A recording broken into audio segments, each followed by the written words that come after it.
the Serengeti migration, we have about 1.3 million animals, wildebeest alone migrating. But how many is 1.3 million? That's just wildebeest. That's not counting all the zebra, the Thompson's gazelle, the eland, the Congoni, the buffalo. Those animals need to drink every 4 days. And the only place they can do that in the dry season is the Mara River. The Mara River is the only place in the ecosystem that has water all year round. The Mara never stops flowing. What we've seen in the last few years is a shocking and sudden decline in the amount of water coming down the Mara River, and even to the point that it stops every now and then. It's as if we're looking at a heartbeat monitor and you're listening to the heartbeat and suddenly it goes beep, bup, bup, bup, bup, beep. And those beeps are the things that scare us. If the Mara stops flowing for 6 days or more in the dry season, I can guarantee Tanzania will probably lose about 300,000 wildebeest like that.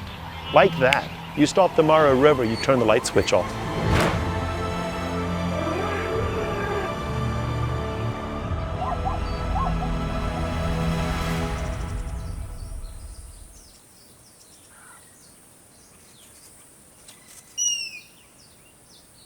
My name is Dr. Grant Hopcraft. I'm a research scientist at the University of Glasgow, and my research area is conservation ecology. I work here in Serengeti. I run the Serengeti Biodiversity Program, which is supported through the University of Glasgow in Scotland. When I first came to Serengeti, you know, it's the drive that you get when you're coming over the Ngorongoro. You come around the edge of the Ngorongoro and you look out and you see this huge plain, right? Which is what the Serengeti really means. It's the endless plain.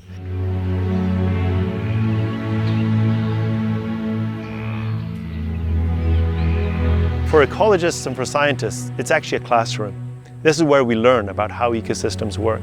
It's a bit like if you're religious and somebody says, do you want to go to the Vatican? You know, that's what the Serengeti is like. You don't see an ecosystem like this anywhere in the world. And that drives the movement of the wildebeest.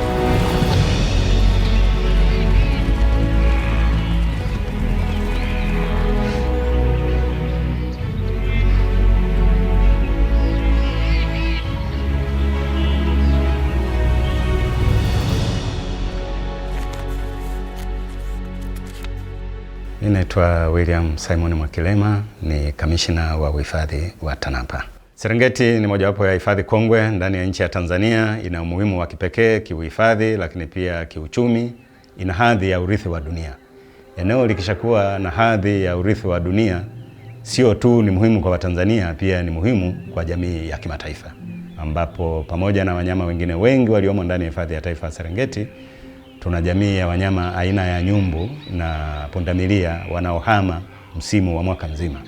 Kikubwa kinachowafanya waweze kutembea kwenye mzunguko huu wanaozunguka ni upatikanaji wa malisho na maji.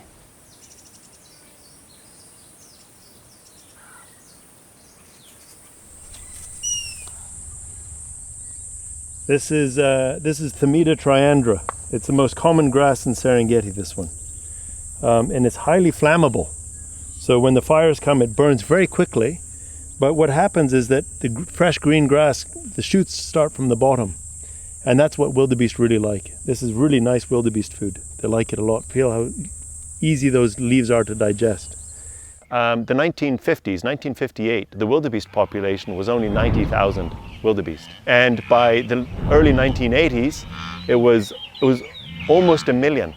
Animals, because what happened is the wildebeest went right up to over 1.4 million animals. One of the important lessons that the Serengeti is actually teaching us in terms of conservation is that you don't manage for stasis. You don't manage for things to stay the same. Yeah? You manage it so that it can be resilient. It can change with the times, with climates and things like that.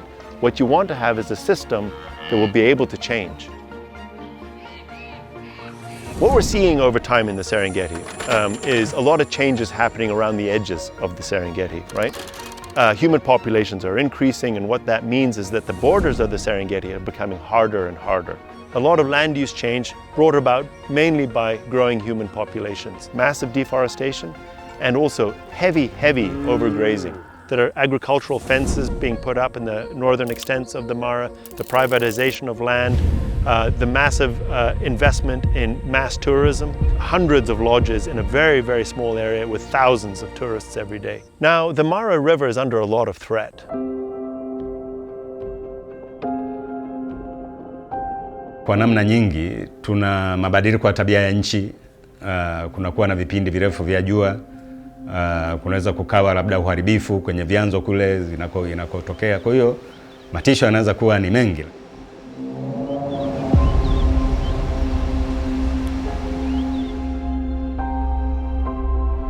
The Greater Serengeti Mara Conservation Society is actually a service provider, I would say.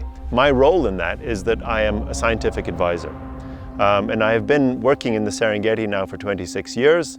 The society itself is quite new, and it stems from basically seeing a need and a requirement to integrate and to facilitate communication and to facilitate the link between what we know about the system and how to manage it.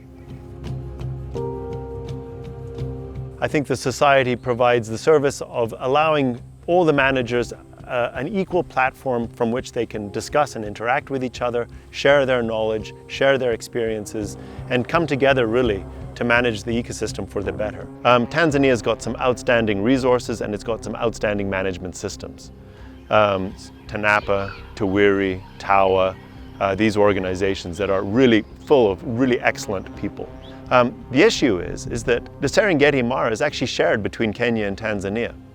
And it's one ecosystem. It's an ecosystem in which these animals are moving freely. And yet managers are responsible for only a certain section. But you never have the opportunity to talk to the people from Kenya necessarily, because your job is full-time. And really, from a society's point of view, we need to think of this as managing it for one ecosystem. Each person brings their own skills, so really what you want to do is you want to have a round-table discussion where managers can just talk freely about how things are going in their areas. The Serengeti is really very important because there's a lot of tourism that the ecosystem supports. I mean, tourists come from all over the world to come to Tanzania. And when you have an ecosystem that operates really well, the benefit of that is very good tourism. You know, as long as there's enough food and resources for everybody and the wildebeest to survive, the system will be fine. If the system's fine, if you focus on the conservation, the tourism and the business will be fine. One of the things that we could potentially do is we could move big lodges and put them on the perimeter of the ecosystem.